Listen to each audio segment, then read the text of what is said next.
Hey, welcome. And my name's Bill Bergfield. I want to let you know I'm really glad that you're here. And I want to start today by asking you to be honest with yourself.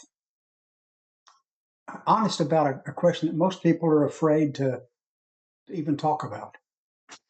Here it is. What if the money that you spend all this time saving and gathering and what if it runs out before you do? That fear is more common than you think. And today we're going to face it together. Really, we're going to talk about it honestly and sincerely, and we're going to talk about it with hopefully putting a plan in place and not from a point of panic. That's what I certainly want to avoid that. So let's get started. I think for most people, there's a specific kind of fear that just it doesn't announce itself loudly. It waits until the house is quiet, until it's nighttime, until everyone else is asleep, and then it kind of sneaks in, it kind of settles in, and what happens is you find yourself running numbers back and forth in your mind over and over and over again. You're wondering if you wonder if you've saved enough, and you know, wonder if there's just going to be enough. This is not a weakness, folks. It's pretty typical, and I think this is what happens when you really are the type person that cares deeply about your future and where you're headed and what's going to go on. And you're not really alone in this idea. Let's do this. I want to spend some time exploring for a minute at least why I think this feeling is pretty common.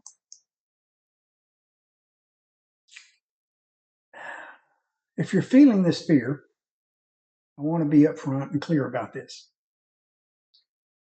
It doesn't mean that you failed. You saved when others didn't. When others spent, you saved, and you planned when others didn't. They ignored the future, and you worked hard at your job, at your career. And the problem's not that you did something wrong. That's the problem's that the world just kind of changed and evolved around you. And the plan you built probably no, yeah, probably needs to change too.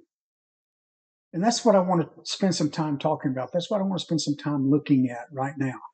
I want to look at how things might have shifted. You see, the retirement plan that your parents had a pension, maybe more stable prices than we have now. They had pretty predictable health care.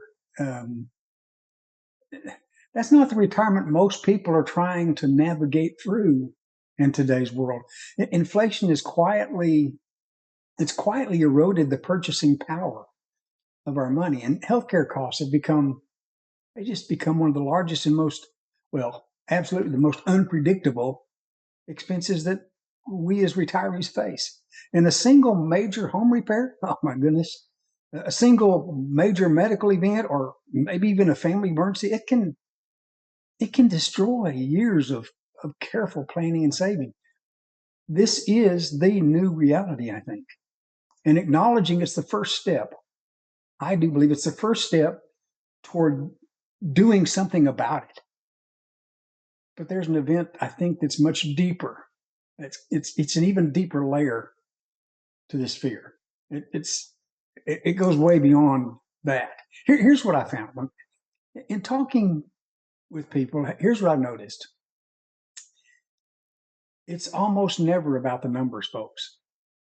Underneath the financial worry it's a personal feeling. It's something much more personal. It's the fear of losing the freedom to make your own choices. It's the fear of having to ask your children for help, or it's the fear of that the retirement you worked your whole life to earn could just in a snap of a moment disappear, become a more like a season of sacrifice and restriction instead of a life of joy and maybe peace.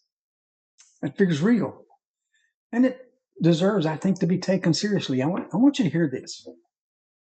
Feeling afraid doesn't mean you've made mistakes. It means you're paying attention to what's going on. The retirement landscape has shifted dramatically in the last 2 decades. what worked for the generation before us doesn't automatically work in our situation. Recognizing that your plan may need updating a lot more often than you thought. That's not a sign of failure. It's a sign of understanding. It's a sign of wisdom. It's a sign of paying attention. And the good news is this: it's not too late to make adjustments in your retirement plan. That's what I want to kind of dwell on here for a minute. Let's talk about how we start making those adjustments. First step, I don't think, is as dramatic as you probably anticipated. It doesn't require a financial advisor or a complicated spreadsheet. It simply requires honesty on your part. I want to suggest that you sit down and get clear on what you actually need financially each month. Now, I'm not talking about what you spend, but what you genuinely need to live. Keyword there is need. Then look at every source of income that's available to you. Your Social Security, any pension you might be receiving, the savings withdrawals, maybe part-time incomes, maybe rental income, whatever you have. Map it out clearly. And what you may find is that there's gaps between expenses and income that you didn't know existed. Or there may even be strengths that you didn't notice. Once we're honest about those needs, what we can do is we can dig deep now. We can explore multiple ways that we can choose to meet those needs. I'm not suggesting you go back to work for 40 hours a week. That's not where I'm headed here. That's certainly not what this is about. What I'm suggesting is that maybe a small, flexible income stream, even a few $100s a month, that can dramatically change how you feel about the security of your retirement. It can be consulting to your former field, turning a skill or a hobby into an occasional income, or maybe finding a part-time role that energizes rather than drains you. The goal is not to rebuild another career. The goal is to create just a little more breathing room. And with that breathing room, we can build really a stronger and more sufficient safety net. The most important thing that you can do right now is make a plan. Make a plan before you need to have it. Not after healthcare costs put you in trouble. Not after a health situation sends you into a crisis. Not after a major expense wipes out that cushion that you set aside. Let's plan now. Plan while you still have options. A backup plan doesn't have to be complicated, folks. It might mean maybe identifying one expense you could reduce if needed. It might mean researching a benefit or a program you've not yet even applied for. It might mean, maybe having a direct conversation with your family.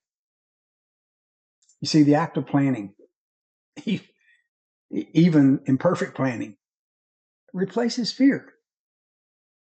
This leads us to the final thought I want to make sure you hear today. This is where I want you to stay. This is where I want to leave you. Retirement's supposed to be the season where you finally get to live on your own terms. It should not be spent staring at the ceiling in the middle of the night, running numbers in your brain and wondering if today is the day the money runs out. You saved, you worked, you earned this chapter in your life, and with some honest assessment, a very small amount of creative thinking and a backup plan built before you need it. That can move you from fear into something that feels a lot more like what I call hope. That's what we're going to build together. And I want you to understand this. It starts right now. Hey, have a great day. Take care and God bless.